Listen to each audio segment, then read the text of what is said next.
Sir मुझे समझ नहीं लग रहा कि मुझे पहले ग्रुप वन देना चाहिए या ग्रुप टू देना चाहिए।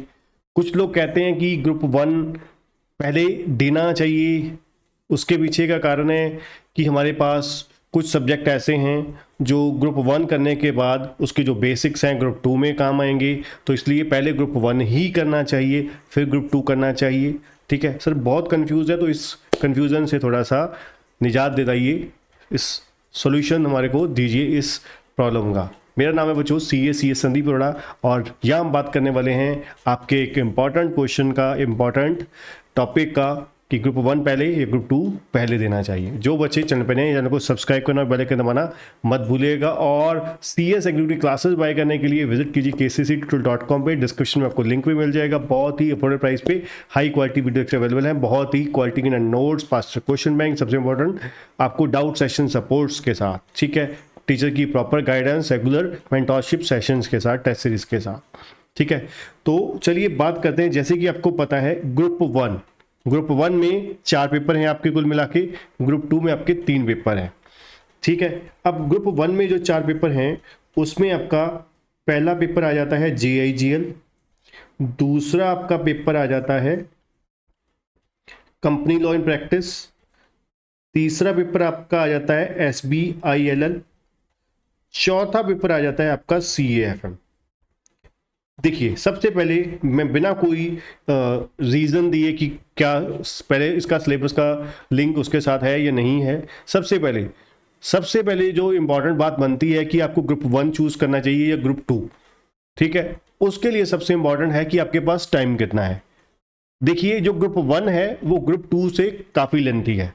सबसे पहली बात, आपका एक पेपर ज़्यादा है, सबसे इम्पोर्टेंट बात। दूसरी इम्पोर्टेंट बात कि आपके पास, आपको ये देखना होगा कि आपको टाइम कितना है। अगर आप मान लीजिए दिसंबर 2026 के लिए जा रहे हैं, ठीक है, या जून 27 के लिए जा रहे हैं, ठीक है, और आप एक ही ग्रुप देना चाहते हैं, तो फिर आप 101% आप क्या कीजिए, एक ग्रुप वन ही दीजिए। अगर आप जैसे अभी आप सही समय पर स्टार्ट कर देते हैं, अगर दिसंबर 26 की अगर मैं बात करूं एग्जाम में जो बच्चे अपेयर होना चाहते हैं, या जून 27 में अपेयर होना चाहते हैं, और मई में, जून में, जुलाई में अगर आप स्टडी स्टार्ट कर देते हैं, क्लासेस स्टार्ट कर देते हैं, ठीक है, तो फिर आप ग्रुप वन ही दीजिए, क्योंकि आपके पास सफिशिएंट टाइम होगा ग्रुप वन दिसंबर में अपेयर होने का या जून 27 में अपेयर होने का। आपके पास पढ़ाई करने के लिए सफिशिएंट टाइम होगा।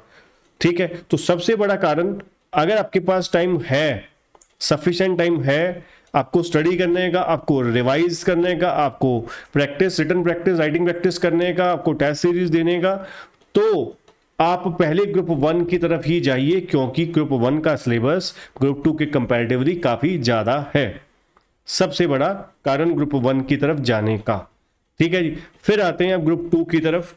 ग्रुप टू में आपके 3 पेपर हैं। पहला पेपर है आपका CAMSL, ये इतना ज़्यादा लेंथी नहीं है, ये नॉर्मल सिलेबस वाला है। दूसरा है आपका मतलब पेपर नंबर 6 ECIPL, ये आपका काफ़ी लेंथी सिलेबस है, काफ़ी लेंथी सब्जेक्ट है। उसके बाद आपका आ जाता है टैक्स लॉ एंड प्रैक्टिस।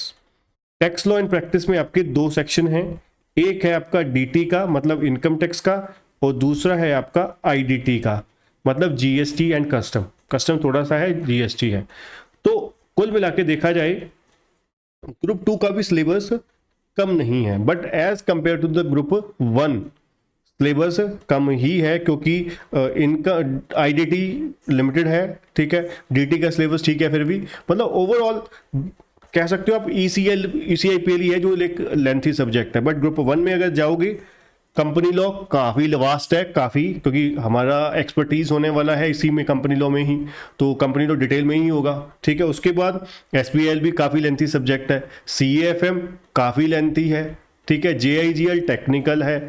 तो इसलिए हर सिचुएशन में बनता यही है कि आपको ग्रुप वन ही देना चाहिए। अब आ गया रिलेशन कि भाई ग्रुप वन में जो पढ़ेंगे तो ग्रुप टू में वो काम आने वाला है। देखिए, कंपनी लॉ का जो लिंकेज है वो होता है थोड़ा बहुत CAFM के साथ प्लस CMSL के साथ, ठीक है, और किसी का कोई, और देखा जाए तो ये तीनों का आपस के साथ लेना देना है।